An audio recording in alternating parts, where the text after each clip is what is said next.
Last video में एक question discuss कर रहे थे, डिस्कनेक्ट हो गया था वीडियो। फिर से इसको एक बार देख लीजिए। क्वेश्चन में कह रहा है कि in a test and examinee either guess और कॉपी और know the answer to the multiple choice question with 4 choice. Last वाला वीडियो देखिएगा, हमने क्वेश्चन पढ़ के समझा रखा है। डायरेक्टली हम लोग आते हैं।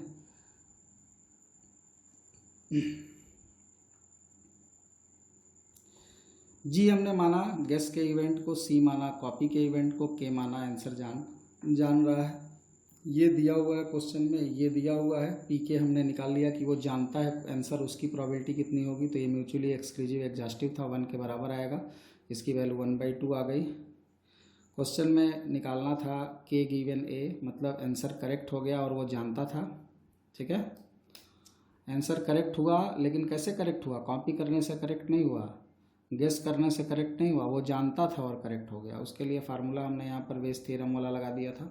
बेस थ्योरम वाला फार्मूला लगाने पर सबकी वैल्यू भर दी थी, इसी की वैल्यू हम लोग भर रहे थे। तो प्रोबेबिलिटी ऑफ ए गिवन जी का मतलब हुआ उसने गेस किया है और आंसर सही हो गया है। अब क्वेश्चन जो है वो कैसा क्वेश्चन है? ऊपर दिया हुआ है, मल्टीपल चॉइस क्वेश्चन है। कैसा क्वेश्चन है? मल्टीपल चॉइस, और 4 उसके चॉइस है। कितने चॉइस हैं? 4। अगर वो गेस करेगा तो टोटल कितने ऑप्शंस वो बोल सकता है? 4। और उसमें सही कितने हैं? 1। ठीक है, तो यहाँ पर गेस से सही होने की प्रोबेबिलिटी कितनी हो जाएगी? 1/4।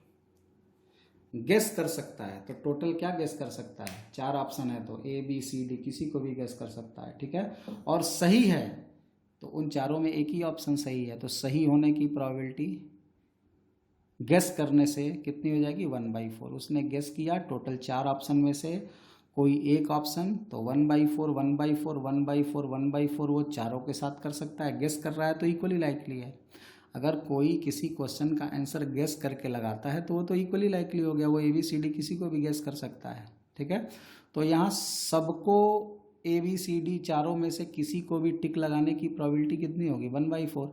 अब सही वाला भी टिक लगा, उसकी भी प्रोबेबिलिटी कितनी होगी? 1/4। तो गेस करने पर अगर सही आंसर आ गया तो उसकी प्रोबेबिलिटी कितनी होगी? 1/4। तो यहाँ पर P करेक्ट होने की प्रोबेबिलिटी अगर उसने गेस किया तो 1/4 हो गई। अब इस पूरा को कैलकुलेट कर लेंगे तो इस क्वेश्चन का रिजल्ट आ जाएगा। ठीक है, इस क्वेश्चन को थोड़ा पढ़ो ध्यान से। क्वेश्चन खुद से पढ़ के ट्राई करिए करने का। हर क्वेश्चन के लिए थोड़ा बहुत हिंट दे दिया जा रहा है, कैलकुलेशन आपको खुद से करना है। यहाँ पर इस क्वेश्चन में कह रहा है कि a card from a pack of 52 cards is lost. ताश का पत्ता, उसमें से एक कार्ड खो गया।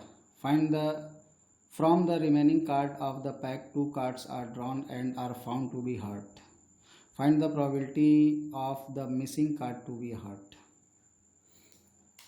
क्वेश्चन बेस थ्योरम पे कन्वर्ट किया जा सकता है क्या? हर्ट आ गया तो हर्ट के खोने की प्रोबेबिलिटी क्या है? हर्ट आ चुका है तो हर्ट के खोने की प्रोबेबिलिटी। थोड़ा सा हम इस क्वेश्चन में इवेंट बना लेते हैं।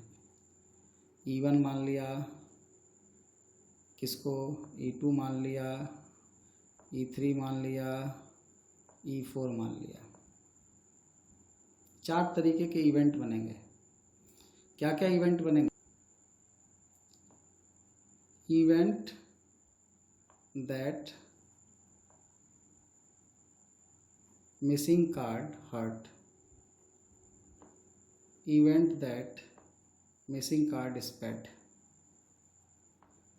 event that missing card club, event that missing card brick या डायमंड कुछ भी ले सकते हो।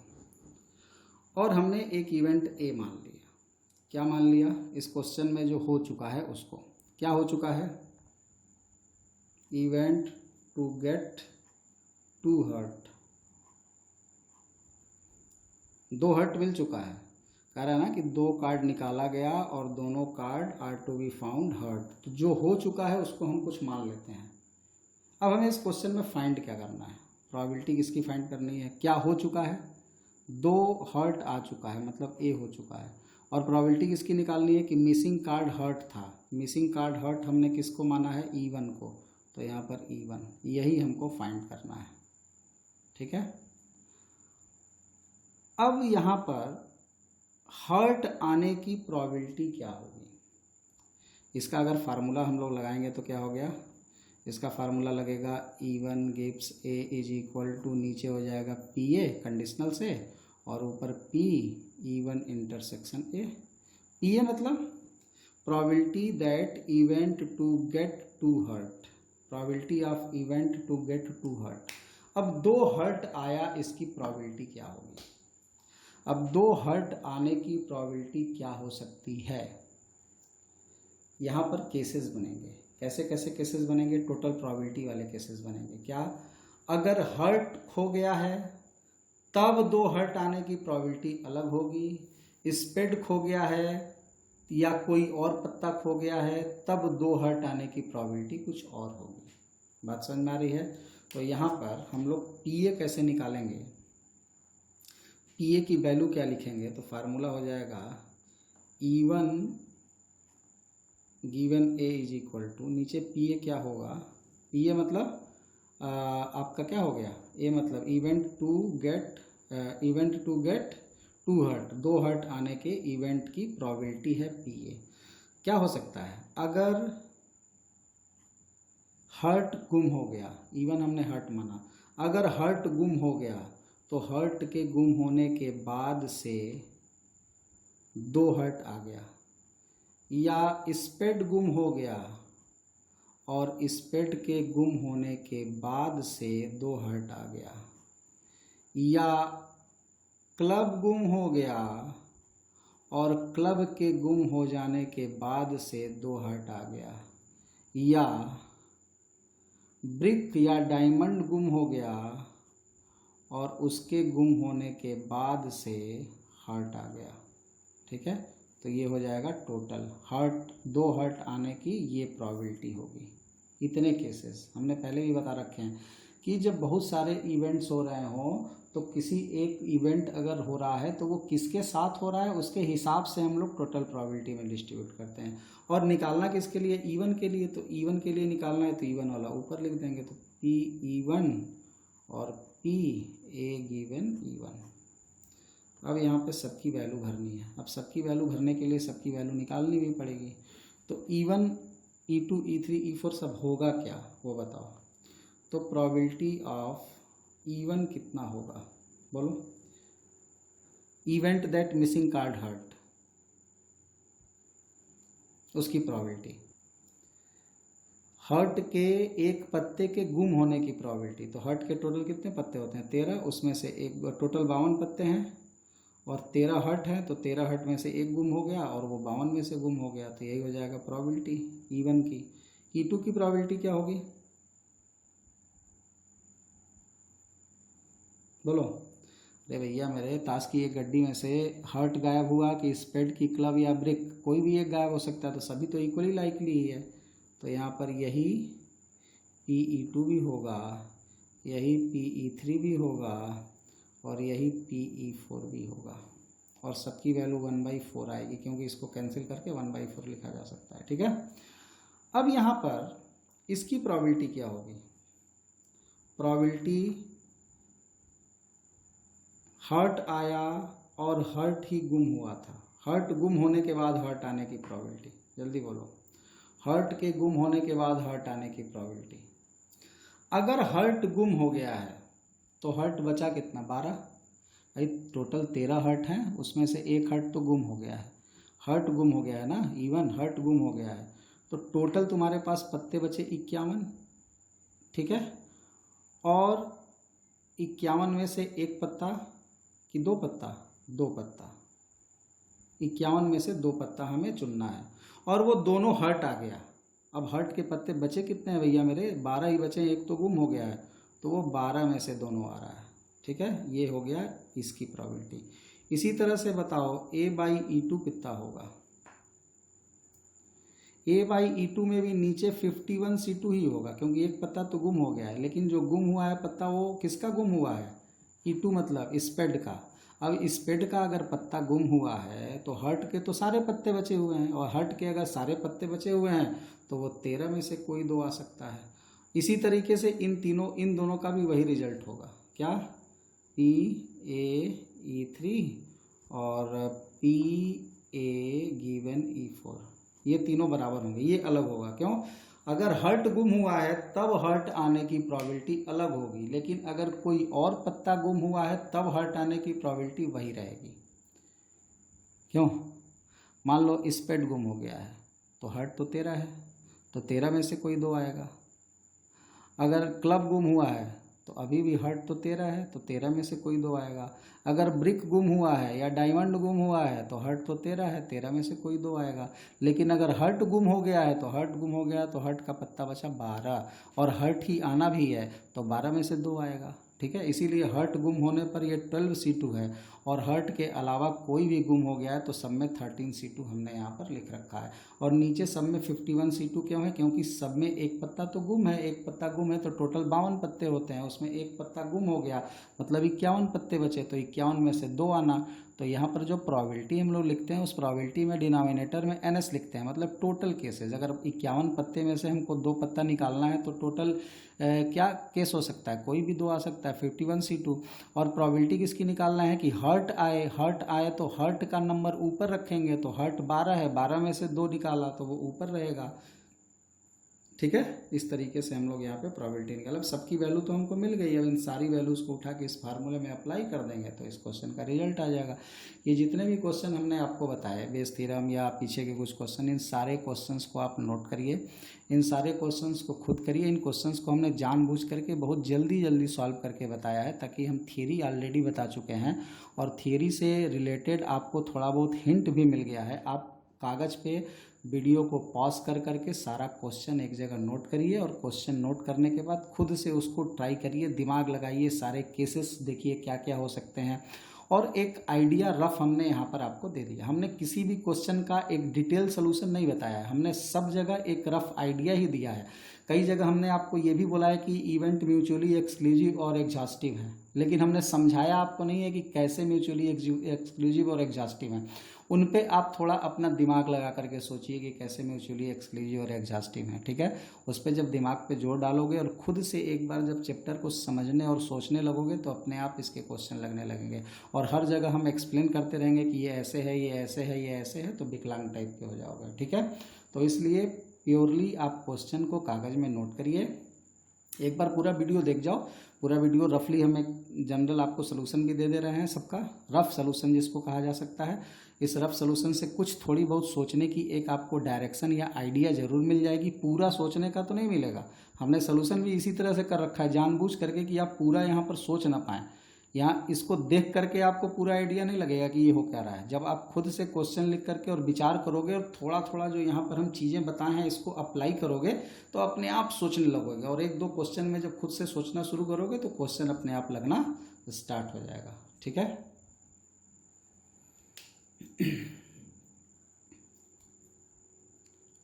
यहाँ पे टॉपिक स्टार्ट कर रहे हैं नया एक एग्जाम्पल्स के बाद से, random variable and probability distribution. ये बोर्ड पॉइंट ऑफ व्यू से और JEE Main point of view से इम्पॉर्टेंट है। एडवांस में इन जनरल इससे क्वेश्चंस लगभग नहीं के बराबर पूछे गए हैं, फिर भी ऐसा कसम नहीं है कि क्वेश्चन पूछे नहीं जाएंगे, क्वेश्चन पूछे जा सकते हैं। इसलिए तैयारी आपको तीनों फॉर्मेट में इसको रखनी है, और काफ़ी आसान ये टॉपिक है प्रोबेबिलिटी का, random variable and probability distribution. इसकी अगर डिफिनीशन हम लिख दें कि रैंडम वेरिएबल क्या होता है तो आपको बात समझ में नहीं आएगी। चलो अच्छा लिख के देखते हैं। रैंडम वेरिएबल को डिफाइन कैसे किया जाता है?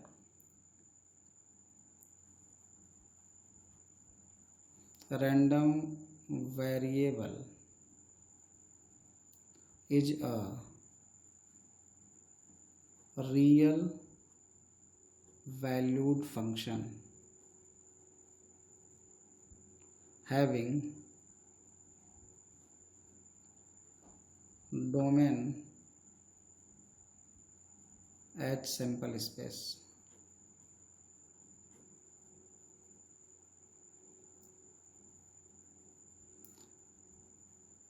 associated with a random experiment।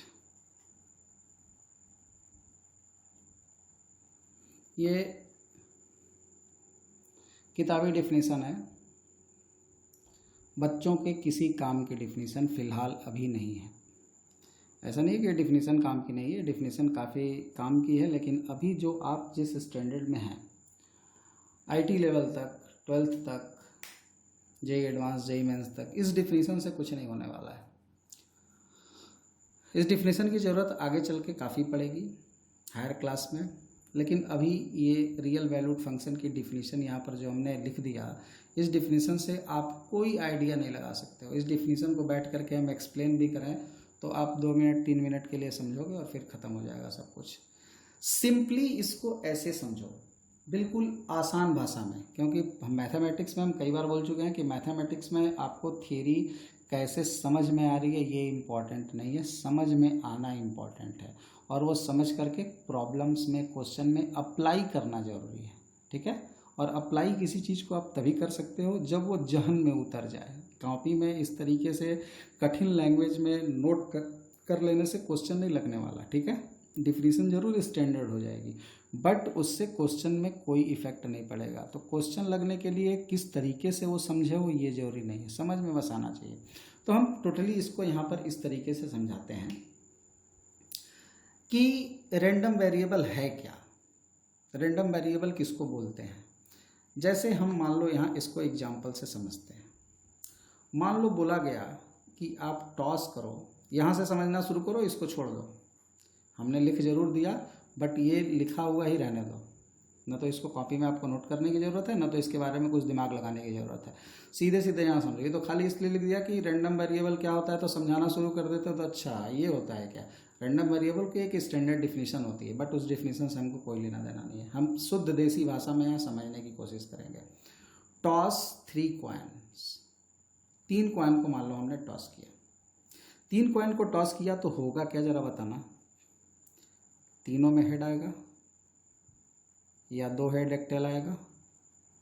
ये भी आ सकता है, ये भी आ सकता है, ये भी आ सकता है, ये भी आ सकता है, ये भी आ सकता है, ये भी आ सकता है। 1 2 3 4 5 6 7 8, इन 8 में से कुछ भी आ सकता है। ठीक है, 3 कॉइन को अगर टॉस किया तो अब अगर मान लो बोल दिया जाए क्या, नंबर ऑफ हेड्स, क्या बोल दिया जाए, number of heads.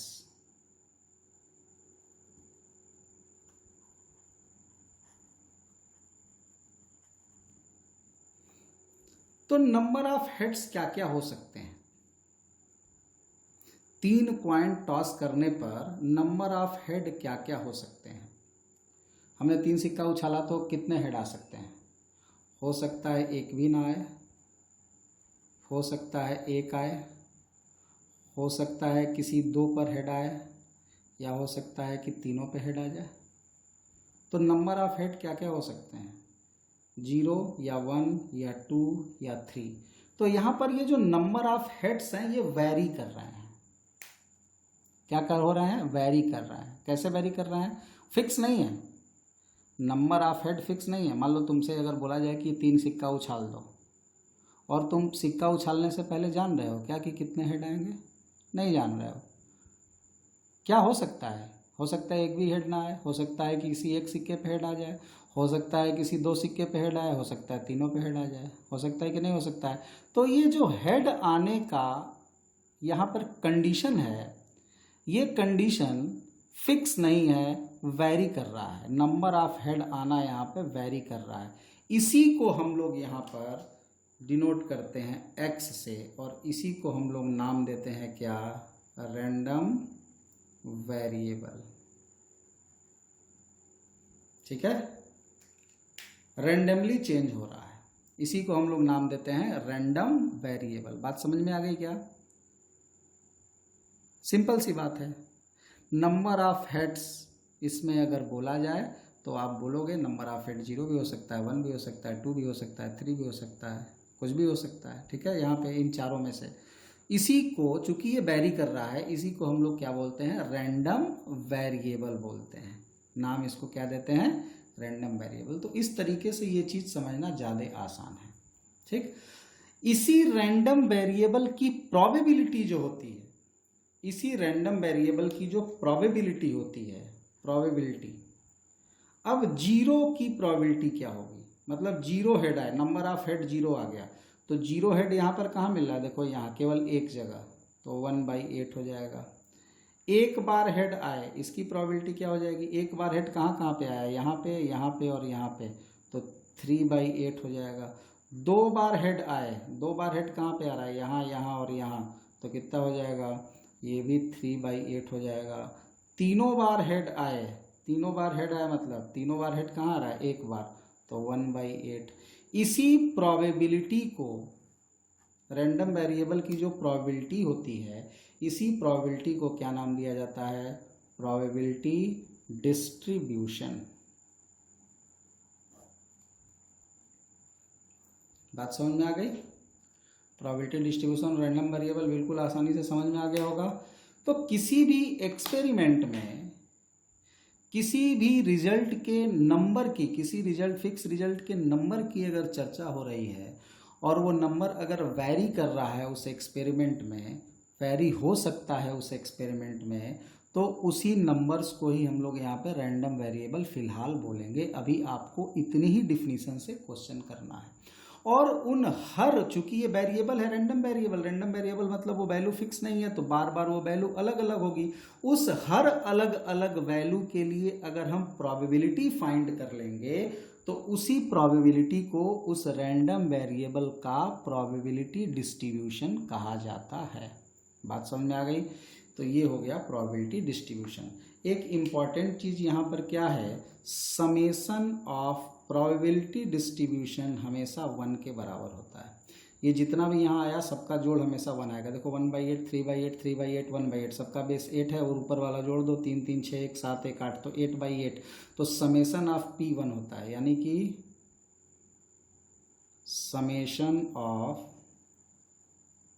Probability distributions of random variable will be 1। Probability distributions जो रैंडम वेरिएबल के होते हैं उनका सम हमेशा किसके बराबर होता है, 1 के बराबर होता है। अब ये बात समझ में आ गई। अब थोड़ा कुछ एग्जाम्पल देखो तो उससे ये चीज़ समझ में आएगी। कुछ सिंबल्स हम लोग यहाँ पे समझ लेते हैं। रैंडम वेरिएबल को हम लोग क्वेश्चन में x से डिनोट करेंगे, ठीक है। रैंडम वेरिएबल को, प्रोबेबिलिटी डिस्ट्रीब्यूशन को हम लोग p से डिनोट करेंगे। यहाँ पे मान लो अगर हमारा रैंडम वेरिएबल दिया हुआ है इस तरीके से चार्ट फॉर्म में, रैंडम वेरिएबल मान लो x1 दिया है, इसका प्रोबेबिलिटी डिस्ट्रीब्यूशन p1 है। रैंडम वेरिएबल x2 दिया है, इसका प्रोबेबिलिटी डिस्ट्रीब्यूशन p2 है। रैंडम वेरिएबल x3 का प्रोबेबिलिटी डिस्ट्रीब्यूशन p3 है। रैंडम वेरिएबल x4 का प्रोबेबिलिटी डिस्ट्रीब्यूशन p4 है। इसी तरीके से मान लो रैंडम वेरिएबल xn का प्रोबेबिलिटी डिस्ट्रीब्यूशन pn है, ठीक है। तो यहाँ पर ये जो हमने लिखा, ये p प्रोबेबिलिटी डिस्ट्रीब्यूशन है और ये random variable x random variable है और ये p प्रोबेबिलिटी डिस्ट्रीब्यूशन है।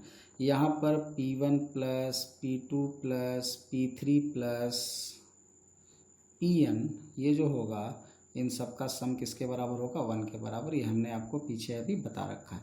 कुछ सिंबल समझते हैं। जैसे मान लो अगर तुमसे कोई बोल दे कि px less than x3, less than or equal to x3, इसका क्या मतलब है। px less than or equal to x3, x3 कहाँ पर है, यहाँ पर, ठीक है। तो प्रोबेबिलिटी x की, x मतलब ये किसकी प्रोबेबिलिटी है, एक्चुअल में ये प्रोबेबिलिटी x की है, रैंडम वेरिएबल की प्रोबेबिलिटी है। ब्रैकेट में px से भी इसको डिनोट किया जा सकता है, ठीक है। तो यहाँ पर कह रहा है कि px less than or equal to, मतलब 3 से x3 से छोटा जो रैंडम वेरिएबल है उसकी प्रोबेबिलिटी। तो यहाँ पर ये किसके बराबर, इसको किसके बराबर लिखा जाता है, इसको लिखा जाता है px1 plus px2 plus px3, ठीक है। इन तीनों का सम, यानी कि p1 plus p2 plus p3, ठीक। ऐसे ही मान लो अगर लिख दिया जाए, ये सब सिंबल हम बता रहे हैं क्वेश्चन में जो यूज़ करेंगे। p मान लो लिख दिया जाए x less than x5 less than बोल दिया, तो लेस देन बोल दिया मतलब ये क्या हो जाएगा, P x one plus P x two plus P x three plus P x four. ठीक है, यानी कि क्या, p1 plus p2 plus p3 plus p4, मतलब 5 से छोटे जो रैंडम वेरिएबल हैं उनकी प्रोबेबिलिटी। तो इसका मतलब होता है सबको जोड़ लेना है। ठीक है, बात समझ में आ गई।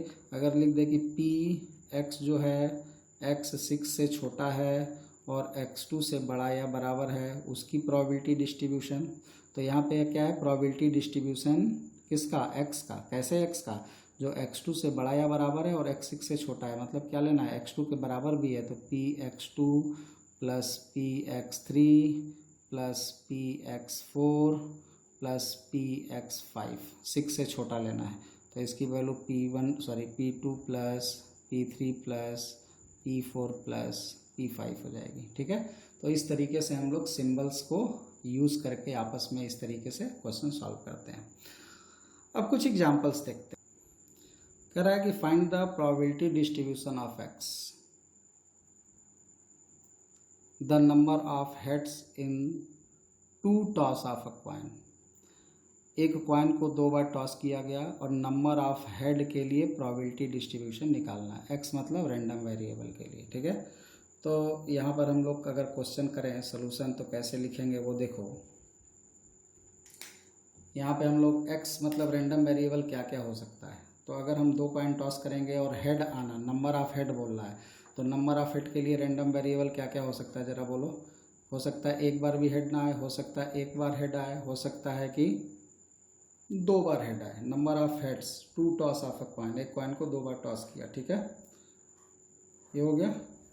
हमको क्या निकालना है, पी एक्स माने प्रोबेबिलिटी निकालनी है, प्रोबेबिलिटी डिस्ट्रीब्यूशन। तो सैंपल स्पेस क्या हो गया, head head, head tail, tail head और टेल टेल। तो 0 बार हेड आए, 0 बार हेड मतलब यहाँ ये वाला, तो 1/4। एक बार हेड आए मतलब ये दोनों, 2/4। दोनों बार हेड आए मतलब 1/4। ये आंसर हो जाएगा। इसको और सिंप्लीफाई कर लो और सबको जोड़ करके कितना आना चाहिए, सबको जोड़ के 1 आना चाहिए। यहाँ देखो सबको जोड़ के 1 आ भी रहा है, यही हो जाएगा प्रोबेबिलिटी डिस्ट्रीब्यूशन। सिंपल सा हमने यहाँ पर एक क्वेश्चन लिया। ठीक है, अगर मान लो तो यहाँ पे तुमसे बोल देता कि फाइंड करो, ऐसा कि इसमें पूछा नहीं फिर भी हम लिख देते हैं, फाइंड करो x लेस देन 2 के लिए, मतलब x की वैल्यू 2 से छोटी है तब, मतलब ये किसकी बात कर रहा है, x बराबर 0 और प्लस प्रोबेबिलिटी x बराबर 1, मतलब 1 और 0 को हमें जोड़ देना है, प्रोबेबिलिटी ऑफ 0 और प्रोबेबिलिटी ऑफ 1। तो 0 की प्रोबेबिलिटी कितनी है, 1/4, और 1 की प्रोबेबिलिटी कितनी है, 2/4, मतलब 1/4 प्लस 1/2 कितना हो जाएगा, 3/4। या हम ऐसे भी कर सकते थे, अगर हमसे बोलता कि x लेस देन 2 निकालो तो हम इसको 1 माइनस p2 भी लिख सकते थे। हम जानते हैं कि इन सबको जोड़ के 1 आएगा। हमसे बोल रहा है कि इसके छोटे वाला निकालना, मतलब इन दोनों के लिए निकालना है, तो हम टोटल का सम जानते हैं 1 आता है, और हमको इन दोनों का सम निकालना है, तो टोटल में से ये घटा देंगे तो इन दोनों का सम अपने आप आ जाएगा। तो ये 1 माइनस p2 की वैल्यू 1/4 है, तो रिजल्ट कितना आ जाएगा, 3/4। हालांकि इस क्वेश्चन में ऐसा पूछा नहीं था, इस क्वेश्चन में खाली यही पूछा था। दूसरा एग्जाम्पल देखो, करा कि 3 cards are drawn from a pack of 52 cards. 52 पत्तों का एक ताश का गड्डी है, उसमें से 3 पत्ते निकालने हैं। Find the probability distribution of number of aces. ठीक है, तो यहाँ पे कैसे सॉल्व करते हैं इसको, x मान लेते हैं नंबर ऑफ एसेस, ये हमारा क्या हो जाएगा, रैंडम वेरिएबल। अब नंबर ऑफ एसेस क्या हो सकते हैं, तुम्हारे पास टोटल पत्ते कितने हैं, 52। टोटल कितने पत्ते हैं, 52, और 3 पत्ते हमको निकालने हैं, और s आने के नंबर का हमको प्रोबेबिलिटी डिस्ट्रीब्यूशन करना है। तो 52 पत्ते में कितने s होते हैं, 4, और बाकी पत्ते कितने बचे हैं, 48। 52 हो जाएगा।